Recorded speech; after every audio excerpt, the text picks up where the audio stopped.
dark side of hypnosis. Can you use hypnosis to control someone else's mind and make someone do stuff that is deeply against their values? Who would want to accept that they may be evil. Many cult leaders probably don't realize that they use embedded commands. If they did, they'd be in a position to use them even more efficiently, and so become even more influential.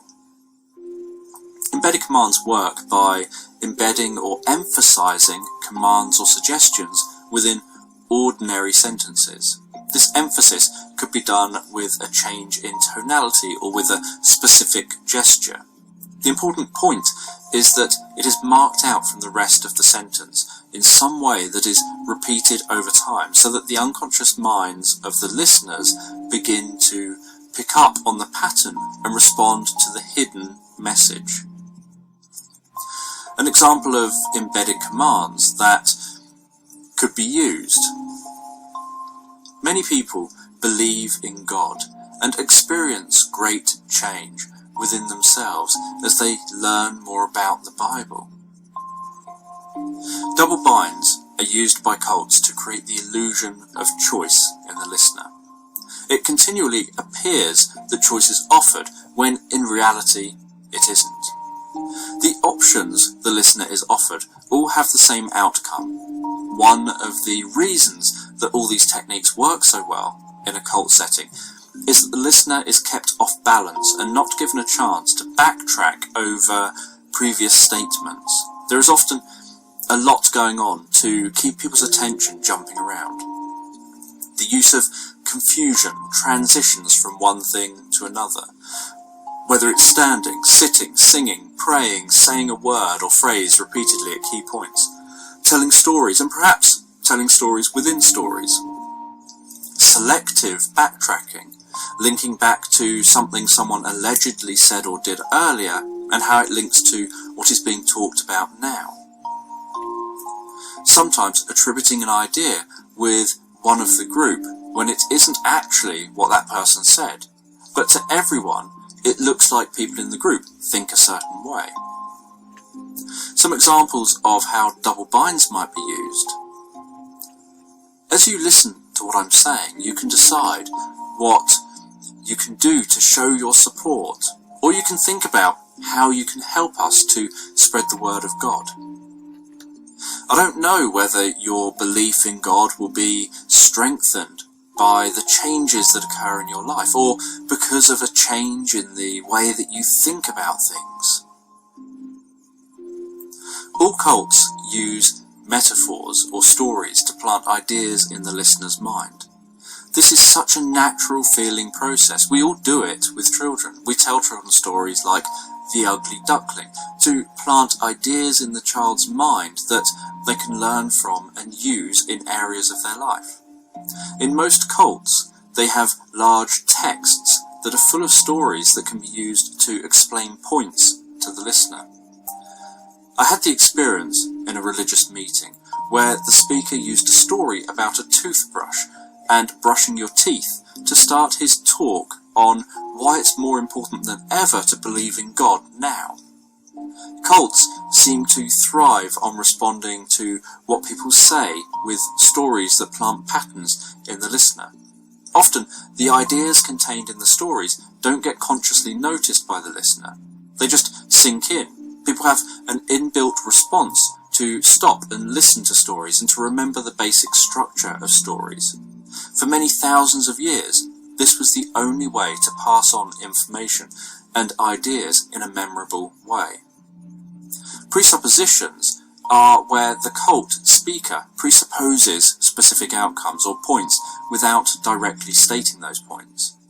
In the most basic form, they're created by using words like as, while, before, after, and during.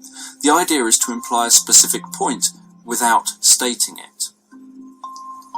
An example of presuppositions could be, as you listen to this next story, you can notice how we came to realize that God is the only real truth. Implication that you'll realize God is the only real truth you'll be a full believer and follower because of listening to this story. Nominalizations are words with no fixed meaning. They're words that have different meanings for different listeners. These words have an enormous effect on listeners because to each listener the words will carry different meanings that will make them seem specifically tailored to the listener. Some nominalizations are relaxation, salvation, enlightenment, happiness, excitement, freedom, discovery, wonder. An example of nominalizations being used could be, we've all come here today to discover the wonder of God, to explore how God influences the lives of each and every one of us in a way that is positively beneficial. And we can all understand our reasons for serving the Lord God. We all know the joy and enlightenment we will experience when we go to heaven and the sacrifices that we will need to make. Another skill often used within cults is the skill of reframing. Reframing is where a new meaning is given to a situation. This is clearly shown when people ask religious believers whether a recent disaster and all of the deaths has shaken their beliefs. They often claim that it has actually done the opposite. It has actually made their belief stronger. They'll usually reframe the situation to themselves so that it supports their belief. This becomes part of many believers' way of justifying current beliefs, and non-believers will often think about those same events as evidence that there can't be a God, at least not in the form that they would potentially follow if they believed. It's also used by leaders to twist arguments that non-believers and those doubting or questioning their faith or beliefs present. Some examples of reframing could be, we're not killing innocent people, we're freeing the innocent. They aren't trying to bring peace, they're trying to destroy our freedoms. Anchoring is another widely used skill by cults. Anchoring is where a stimulus and a response are linked together, even if they're unrelated. The cult leader may always say a specific phrase each time they elicit a specific level of emotion. In the cult I was in, we were always singing mantras.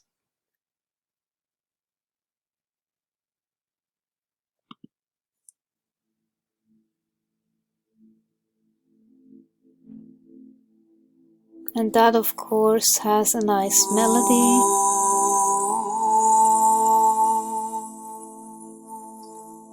It's very soothing. That means it opens up your heart.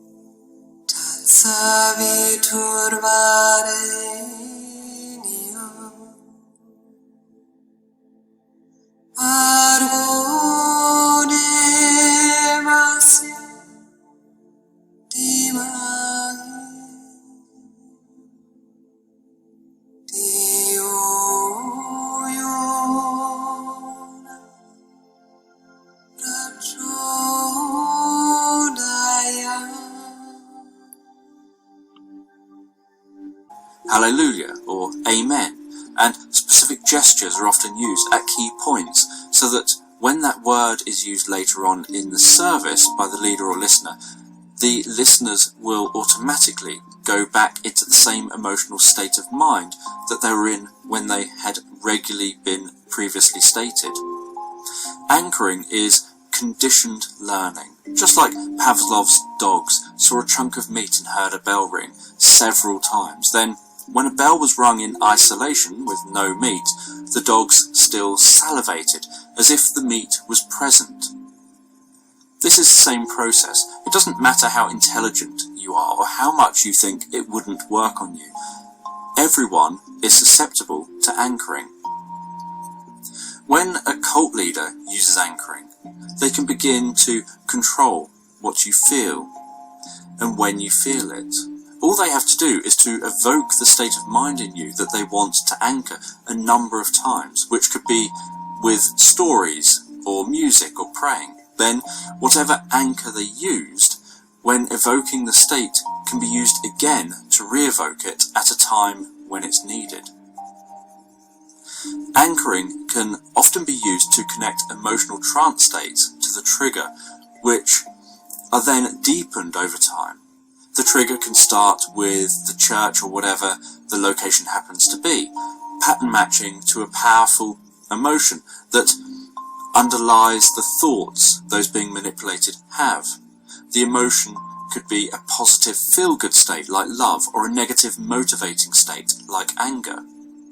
Different emotional states or trance states have different thought processes, different levels of association and disassociation, different levels of conscious to unconscious involvement, different perspectives, beliefs, and ideas about the world, all of which can be manipulated to influence someone to perceive reality in a specific way. Most cults seem to follow a similar pattern when they hold their meetings. Often, they start with welcomes and introductions, maybe some initial agreement set statements about the weather, or thanking people and stating, "I'm sure we all extend our gratitude," which most people would be in agreement with, encouraging some early behavioural agreement, having people follow instructions to get to their seats, to stand, to sit, to perhaps give certain verbal responses before transitioning into someone telling stories. These stories will be laying down patterns for what is to come. This gives your mind a template or a preview of what will be expected and patterns to start to follow.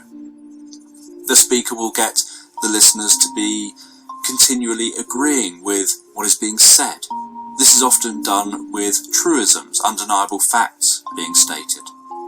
This agreement is not necessarily always a verbal yes response. The yes could be implied. At the same time, the speaker will throw in a number of questions where the listener will say or think no, but each of these no answers will still be in agreement with what is being said. The no may only be an implied response, not necessarily a verbal no response. Reframing meaning and using out-of-context examples to back up arguments or points being made, using contingent suggestions and other hypnotic language to link concepts and ideas together in a seemingly meaningful way, often in a way that makes everything seem to just flow and make sense. This will be done to justify actions that may be asked of the listener. Someone may ask a question like whether going out preaching is forcing their beliefs onto others. And the response may be, we don't force our beliefs onto others, we just spread the word. Rhythms are trance-inducing. They alter the listener's state of mind, making them more receptive to suggestions given by the speaker. They create a hypnotic-like state in the listener. Music and singing also makes people carry out ritualistic behaviour where they're all behaving the same and falling into rapport and all responding the same to the speaker. The more people respond to instructions, the more likely they are to respond to the next set of instructions. If they're told to sit, and they do, and then they're told to stand, and they do, and then they're told to sing hymn 301, and they do, they'll be more likely to continue to follow orders. Many cults burn incense or other substances that cause a lightheadedness, which also increases responsiveness. This was a very big tradition in the cult I was in, burning incense before every meditation, in between and afterwards.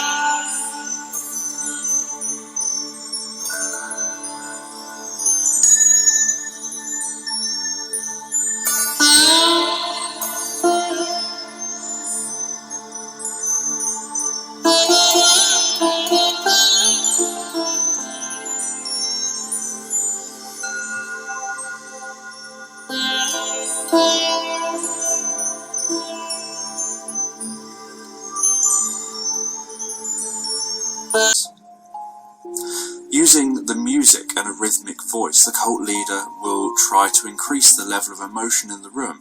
The higher the level of emotion that they can create, the more control over the listener they can have.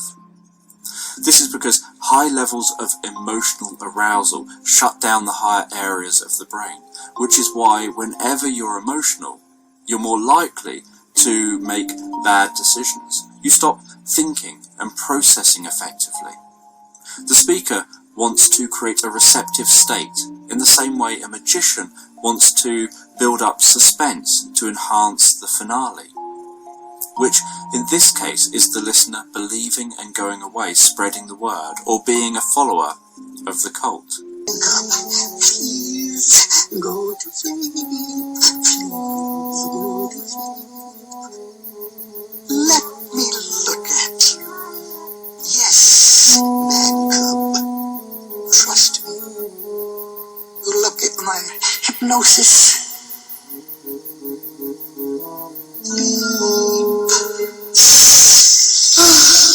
Poor little helpless boy. You have no idea. I can see to it that you never have to leave this jungle. I have my own subtle little ways.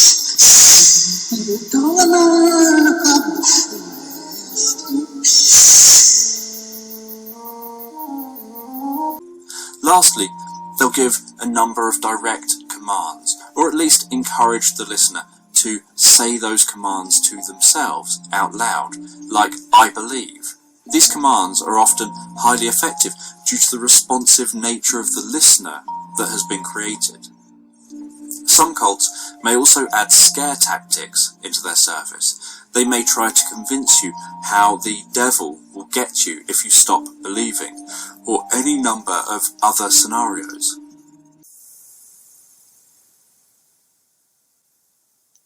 The cult often does what I call sort of hex people, telling them that they're sort of a walking time bomb, that if you ever leave the cult, you're going to get cancer, you're going to go crazy, you're going to be a bad person and rob banks, in which they make dire predictions. And many ex-cult members, for a while, are just terrified until they learn from other ex-members, from reading, from contact with lots of people in the outside world, that this was just a human making those dire predictions in order to intimidate and make them fearful. And so that they get comfortable learning that their cult leader was not omnipresent, omniscient, and all-powerful. Their cult leader was simply one other human being with feet of clay. These, at this point, often work because a part of you is thinking, what if this is all true? This, mixed with being isolated from alternative perspectives of reality, traps the listener in the cult. When you're in a highly emotional state of mind, it's difficult to not see a what if come to mind. Most people are highly unlikely at this point to think to themselves, that was rubbish, and just walk home. It's one thing encouraging people to join a cult or gang, but how can it be possible to make someone go from acceptable beliefs and views to being willing to die for a belief?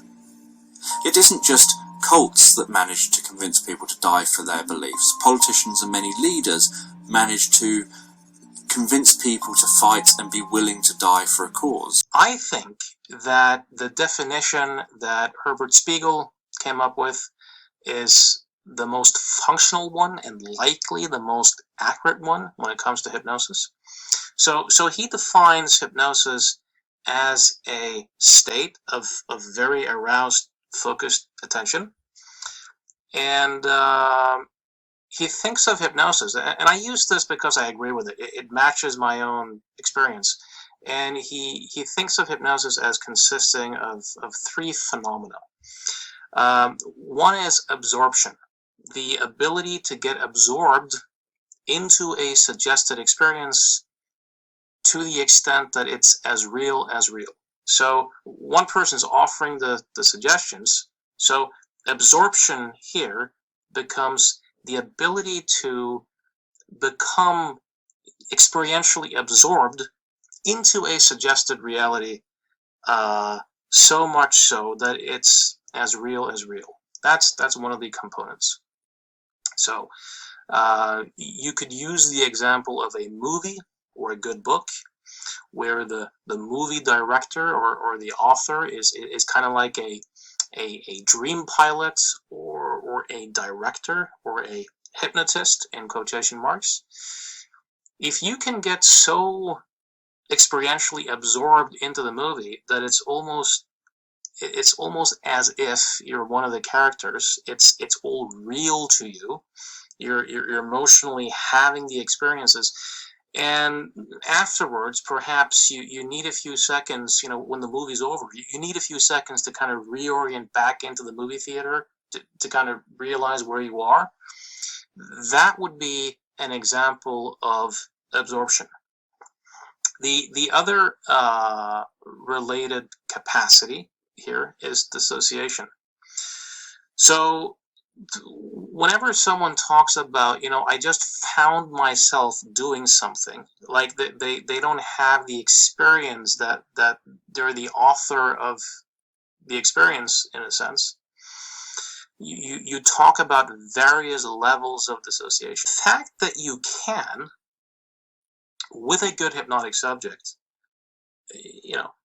influence people to have these very dissociated experiences has led a lot of people to think that wait a minute, you could perhaps hypnotize a spy and kind of program information or some cue to assassinate someone into their unconscious mind, give them amnesia, and then tie the assassination to a particular cue, where the person's acting out the assassination as a post-hypnotic suggestion, based in hypnotic amnesia. Now, could you do this? This is the really interesting question. Many cults and groups have ways of influencing people to join and become devout followers. This has happened with many religious groups, New Age groups, and self-improvement groups. Not only do they often work at becoming the sole source of meeting a person's innate emotional needs, but they also use many hypnotic techniques. People don't usually suddenly go against previously strongly held beliefs. They require a level of having their perspective of reality shifted. This often requires more than just usual hypnotic techniques. This is one reason why, when a hypnotist says that you can't be made to do something you don't want to do, it's because there is a big difference between sitting in a therapy room with a therapist for an hour or a handful of sessions, or even attending a single-stage hypnosis show, and being in an environment for an extended period of time, specifically set up to manipulate your perspective of reality. If someone was on a 14-day well-being retreat, for example, that could be enough to create an environment to shift the person's perspective of reality. There would be, of course, the risk that once the person is back in their own reality, they may encounter things which revert their perspective back to the way they were before. But for some people, especially those who don't have much in their everyday life to undo the work done on the course, these changes can stick. And those people may advocate for the group and continue to shape their perspective of reality from within the reality set on the course. People who are most vulnerable to this are those who are perhaps experiencing mental health issues or are searching for something in their life, like meaning, and where the cult or group can meet innate emotional needs so that they're the provider of those needs. Meaning that if you leave the group or cult, you have a hole in your life where those needs aren't being met anymore. It's important to point out at this time that skills used by cults and those negatively manipulating others are used by hypnotists and effective therapists in a positive way to create change in people. Hypnotists and therapists aren't usually in a position to create strong negative change, even in someone who is incredibly vulnerable, because they don't see the client as much as a cult or group sees a follower. This also means that if the hypnotist or therapist tried to negatively manipulate the client, because the client wasn't first made reliant on the therapist to meet their innate emotional needs, they would notice, either consciously or non-consciously, that they were being manipulated in a direction other than to resolve their issues, and would usually leave therapy and probably feel so uncomfortable with the therapist they wouldn't return. It's also important to point out that approximately 20% of people, irrelevant of intelligence or other factors, are naturally quite highly responsive to buying into presented ideas when they're engaging with the person suggesting those ideas. This means that when a cult uses hypnotic techniques, knowingly or unknowingly, about 20% of people who are engaging with them are very likely to respond to them strongly. So in a room of 300 people, about 60 of them are likely to respond strongly to any suggestions or manipulation. And it's actually likely to be higher over time, because the least responsive people are often more likely to drop out of the cult as their life sorts itself out, or even decide on day one that it isn't for them, and so they just don't return, maybe feeling uncomfortable with the experience, leaving the more responsive followers there. Although hypnotists and therapists can rarely negatively manipulate people to do things they wouldn't ordinarily do, there is an exception, and that is therapists who hold workshops, and those therapists who practice unethically, focusing on making sure they meet the client's needs themselves so that they're an integral part of the continued stability of the client's life. There are many workshops held on subjects from communication skills to stress management. Some of these are used to manipulate people into wanting to attend more courses. Some are run like cults and gain cult followings that helps to make large amounts of money for the organisers. Obviously, there are also those courses that are run to benefit participants, and frequently they'll promise a high desired outcome that in reality will be unlikely to ever happen, and the reason for this will usually be focused on how the participant just isn't ready yet in some way. There are a wide variety of techniques and skills that cults use, some knowingly, some unknowingly, to manipulate people into changing their beliefs. Generally, the stronger the emotion you can elicit in someone, the easier and quicker it is to manipulate them and change their perspective of reality. Some of the main techniques used include the agreement set. This is a favourite of salespeople. It's a line of questioning or statements where the speaker is aiming to get continued agreement. This works because the more agreement that is created, the harder it is for the listener to disagree. The questioning and statements will all be undeniable. They may not necessarily all be provable, but the listener won't be able to disagree. Statements that could be said are things like, you all want to achieve a state of happiness, peace, and enlightenment. The Bible teaches many useful lessons that we can all learn from. Sometimes agreements can be elicited by getting negative responses. This is often mixed in with positive agreements because if someone is always responding yes to everything, they may start to get suspicious. When someone gives a negative response, either verbally or just an implied no, it gives the listener a chance to say no and feel that they may be disagreeing and feeling they have control over their decisions and responses, they often don't realise that the no was actually them continuing to agree with the speaker. Some examples could be, nobody wants to be sentenced to eternal damnation. You don't want to miss out on the chance for eternal peace and happiness. Tag questions are questions where the speaker adds a negative onto the end of what they say. Too many tag questions together can seem false, so it often gets used on key points that the cult speaker wants to increase the chance of agreement for. Tag questions add don't you, or do you not, or have you not, or haven't you, to the end of a sentence, or another similar negative.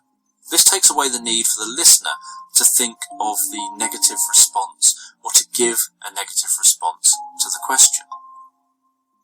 Some examples of tag questions could be, I'm sure you'd all agree that peace and happiness of mankind is worth fighting for, do you not? Our freedom is something that we should all fight to achieve, shouldn't we?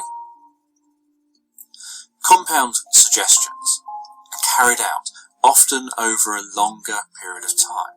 They can take place throughout the whole meeting with the speaker, adding suggestions on top of suggestions to increase the effectiveness of them. A compound suggestion is a suggestion where one part adds onto the next part, which adds onto the part after that, eventually leading the listener towards outcomes that the cult speaker wants to achieve. This is usually done by starting with sentences or statements that are undeniable. Some of the most effective cult leaders will start with statements that are vague to apply to more people.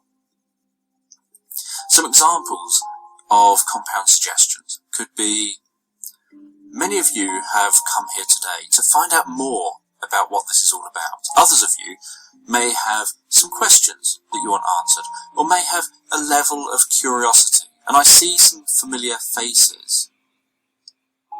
So the person is pacing the current situation and covering all the options. And you can listen to me and learn what you will about having belief in something greater than yourself, compounding on the last part, making the two parts seem linked. If the listener follows the last part, they're now likely to follow this part. If they follow this part, they're likely to follow what comes next. Each part is connected with and, or a pause, to make them seem like they should be connected. And you can wonder what it is that you can believe in that is greater than yourself. You can wonder how a belief in the Lord God can lead you to a place of enlightenment, peace, and harmony. This kind of talking may go on for many hours in some cases, either in a monotonous tone or during a situation that's designed to evoke strong emotional feelings. Contingent suggestions are similar in structure to compound suggestions, but how they work is that they make one part of the communication contingent on another part, often the preceding part. So it's got a structure of, because of this, then this can or will also happen. A natural contingent suggestion could be, it's a sunny day, let's go swimming. It makes it seem like the first part means the second part should happen. In reality, being a sunny day doesn't mean you would have to go swimming. But when said together, people often don't question it. They just see that it's sunny, and so they agree to the suggestion to go swimming. An example of contingent suggestions in use could be, you've all seen what's happening around the world today. How much violence and suffering is going on. And the next part is made contingent on that first part. You can clearly see how the end of the world is approaching, and that people working unwittingly for the devil are going to be the cause of this great war between good and evil. As true believers, only we will be granted a place in heaven, contingent on accepting the last part about good and evil. The only way to accept this part is to also accept the implication that you're on the side of good, which means you must be a true believer. Who would want to accept that they may be evil? Manipulation Psychology. This is another book you can read that will help you understand how you have been tricked into joining a cult. But if you listen to this audio sample, it's basically teaching you how to be a cult leader and how to influence other people without them noticing.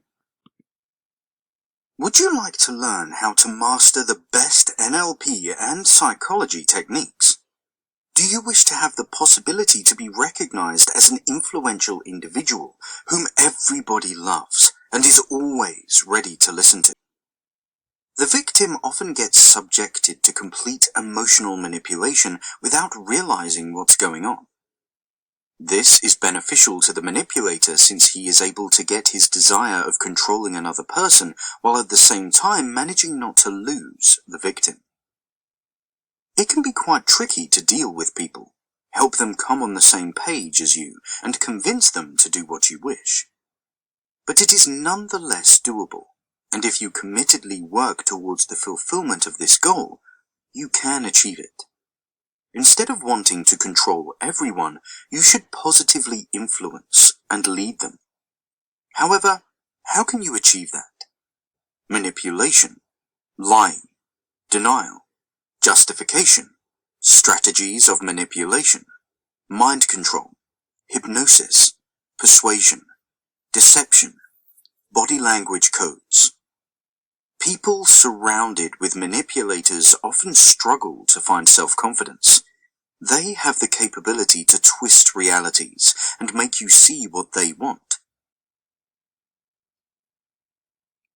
Learning about those techniques, it's not about to become yourself a cult leader, of course. That was a joke. However, I think it is really good to be aware and hope that you will no longer be influenced and stay out of it. That's for your own protection. That's why I'm recommending those books. You need to know the techniques. There is a saying, no magic to shun magic. So you will at least have a shield that protects you and doesn't pull you into some other type of cult or hive mind. Just being influenced by a narcissist. We can also be in a relationship. You need to be able to recognize what somebody is doing. This is like a fingerprint, and then you hopefully will avoid further influence. Dark psychology and manipulation. Analyze people and stop being managed. The comprehensive guide with practical examples from daily life. By Nathan S. Freeman. Why dark psychology affects you. All of us have the possibility for killer habits as well, as this potential has accessibility to our thoughts, feelings, as well as understandings. As you will undoubtedly read throughout this book, all of us have this potential, but just a couple of us acts upon them. Everyone has had thoughts as well as sensations at one time or another of wishing to work ruthlessly. Most of us have had ideas of wanting to injure others severely without mercy. If you are truthful with your own, you will certainly have to agree you have had thoughts and also a sensation of intending to dedicate abhorrent acts. Provided the truth, We consider ourselves a good-hearted species. One would love to think we believe these ideas, as well as feelings, would be non-existent. Unfortunately, most of us have had these thoughts as well, and luckily never act on them. Dark psychology positions some individuals that have these very same ideas, feelings, as well as assumptions, but act on them in either conscious or spontaneous means. The noticeable distinction is that they act on them, while others just have fleeting thoughts and feelings of doing so. Every one of humanity has the potential to victimize humans and even other living creatures. While numerous limits or sublimit this propensity, some act upon these impulses. It is the study of the human problem as it connects to the emotional nature of people to prey upon others. Dark psychology looks to understand these ideas, sensations, as well as understanding that lead to human predacious actions. Dark psychology thinks that this production is purposive and has logical, goal-oriented inspiration 99.99% of the time. The remaining 0.01% under dark psychology is the harsh victimization of others without a purposive intent or reasonably specified by evolutionary science or religious dogma. Within the following century, predators, as well as their acts of theft, violence, and also misuse, will come to be a global sensation and social epidemic otherwise compressed. Religion, philosophy, psychology, and various other convictions have tried cogently to define dark psychology. It is true that most human behaviors related to evil activities is purposive and objective-orientated. There is a location where purposive behavior as well as goal-oriented inspiration seem to end up being ambiguous. All humankind has a storage tank of malevolent intent towards others, varying from minimally meddlesome and fleeting ideas to pure psychopathic deviant habits with no cohesive rationality. This is called the dark continuum, mitigating elements functioning as accelerants and attractants to approaching the dark selfhood, as well as where a person's criminal activities fall on the dark continuum, is what dark psychology calls dark aspect. Hence, your ability to understand your environment gets corrupted. It is a state of psychological and emotional slavery, which you need to break as soon as possible. In 1943, renowned professor of psychology and one of the United States' leading hypnosis experts, George Estabrooks, from Colgate University, New York, published a book, Hypnotism, in which he described Hitler as the world's best hypnotist. How did Hitler manage to mass hypnotize all of Germany? And something similar happened in China. The pictures look just the same. So with Hitler, it was the Hitler Youth. With Mao, it was the Red Guards. Teenagers are easily to manipulate it in a very emotional state, and they have no experience and be easily steered into behavior that is very extreme. And you see, everybody is reading Mao's Bible. I read in one of those biographies from the Cultural Revolution that in the end they even fought each other with the very same red book, citing quotations from Mao to prove their point. So among the Red Guards there were suddenly factions fighting each other fanatically. And this escalated, and that's why Mao sent all those teenagers to help farmers work their land. That was a manipulative move to gain back control. So the Red Guards were out of the way. But this is exactly what happens when the left brain hemisphere takes over and you lose oversight. It becomes very narrow-minded. Tunnel vision. You see only what's within this tunnel. That's typical for left brain hemisphere perception. That's why it is so important that left and right hemisphere are balanced. Only together you have a sphere. When there is just the left, it's incomplete. When there is just the right, it's incomplete. They need to work together. You need both. Attention to detail from the left side as well as oversight from the right side. If there is left brain dominance, everything is just boxed up.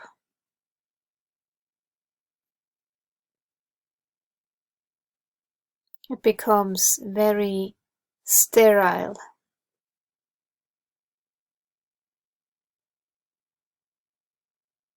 And nothing can persuade you to see the big picture or the other side of the coin. It's just all or nothing, black and white. If you look at it from the outside, you think, how was that possible? This is when heightened emotion is created. Fear of being prosecuted is a big motivator to comply and obey. And when you believe that you are doing the right thing and you have the right to behave in that way, even more so, you will act in ways that are despicable. Public shaming, for example. And those people who were publicly shamed, they more often than not didn't do anything wrong. They weren't murderers or thieves, but just educated and maybe had said the wrong thing. So they were basically excommunicated by public shaming. And the mob is a very dangerous thing. That's like a powder keg, and a small flame brings it to explosion. When fanatic left brain dominance takes over, empathy goes out the window. And actually reason goes out the window too. Estabrooks worked on the US MKUltra project. In his book, he illuminated the secrets of Hitler's hypnotic approach to mass mind control. There were 5 components, each of which will be familiar to those knowledgeable about hypnosis. Emotional contagion, restriction of the field of consciousness, social sanction, feeling of omnipotence, removal of inhibitions.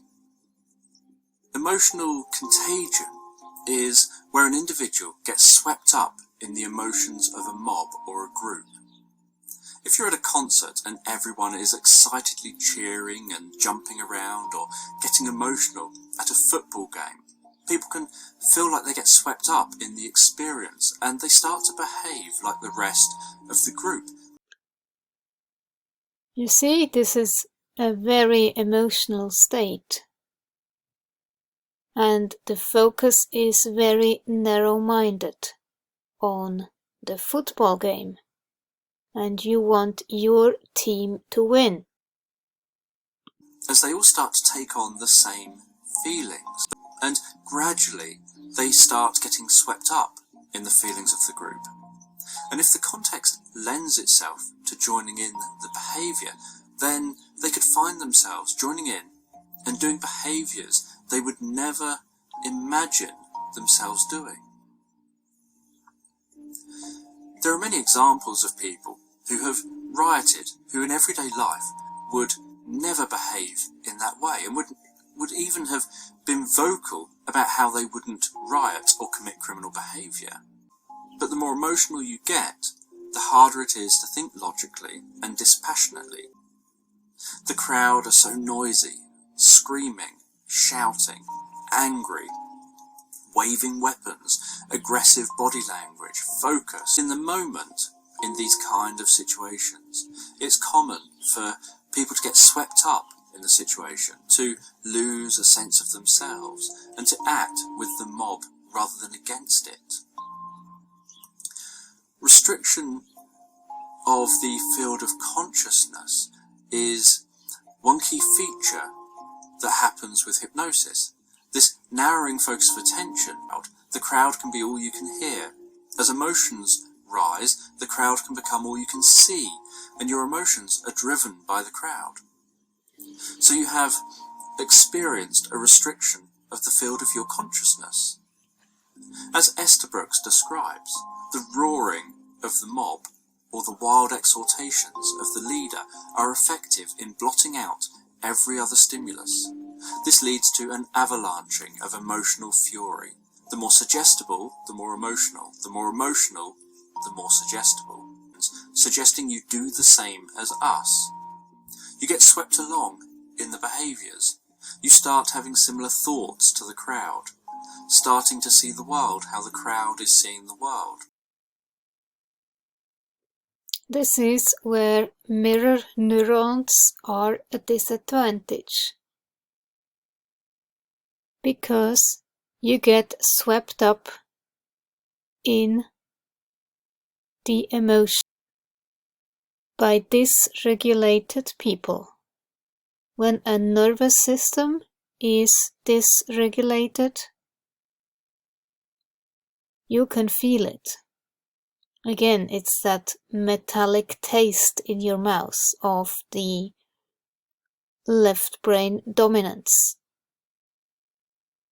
That's like talking to a wall you don't get through anymore. And you yourself get dysregulated. But I usually pull away immediately. I just leave. Because to me, this is a threat. I don't feel comfortable anymore. I don't like mobs anyway. I don't like noise. So I would not put myself into such a situation. But if you think it is to your benefit to be in a spiritual group and chant with many others, that's quite another story. Then you open up, especially when it's with music. And that's when you also can fall into a trance and thus be manipulated without even knowing. It would be dangerous for you to stand up against the crowd and be seen to be thinking differently, which adds to tension about what to do and how to act. which narrows that attention even further and makes you even more likely to follow the crowd and increases social sanction. I think this is when the hive mind becomes a disadvantage, because you are being swept up in the emotion of the crowd and you follow. These are said to have this hive mind, this hive mentality. In fact, some of the ancient texts and the oral traditions refer to them as the ant people. I'm sure a lot of you have seen the video that went viral about the ants circling the cell phone, and a lot of people say, oh, it was fake, it was this, that. I mean, this is real technology, and it's not any cell phone, any time, but yes, there are certain electromagnetic frequencies that cause especially these creatures who have the hive minds. That's why they have queen ants and queen bees in these types of creatures, because they naturally have the hive mind, which is why we see that genetic structure also used in these Nephilim creatures. But anyway, here's a few seconds of that clip showing how ants will circle this cell phone when it rings. So as soon as that electromagnetic frequency starts being emitted from the phone, the ants immediately organize. Here it goes. It rings. See, it rings right there. And instantly, rank and file. Rank and file.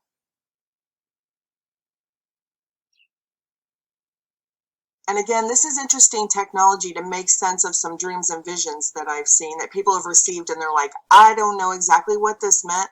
But one in particular was this guy was shown a rave. All of these people were at a rave, and they were all dancing to the music or jumping up and down in unison to this music. And one guy left the crowd and went up to the microphone and said something, I can't remember what he said, but something into the microphone about them all being under this mind control. And he said he saw all of them instantly stop in unison, like they were one body, and they all turned around and exited the warehouse at the very same time, like they were all one entity. Sort of like you'd see in the old Invasion of the Body Snatchers movie, which is also a common theme in tons of dreams and visions of the end times, where people see this hive mentality of people in all sorts of situations, whether they're in a market and they don't have the mark of the beast, the neural implant. They'll say all of the people in the market somehow knew that they didn't have the mark of the beast, because they know they're not emitting that frequency. So there is this movie They Live with John Carpenter, where the whole population is under mass hypnosis. And he finds a box with dark glasses,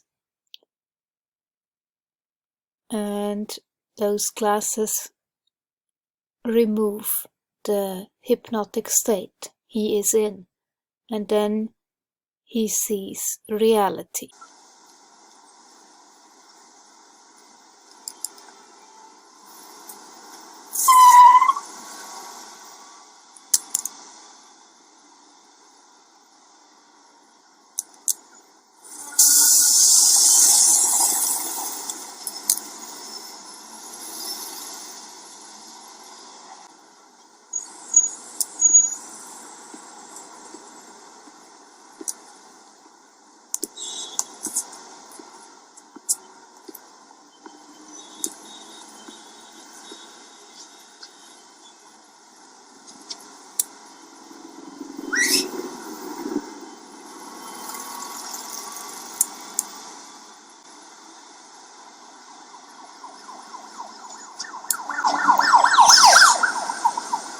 You see, those are like subliminal messages underneath. Wondering, what is a brainwashing mind control expert talking at a TEDx conference on emerging technology?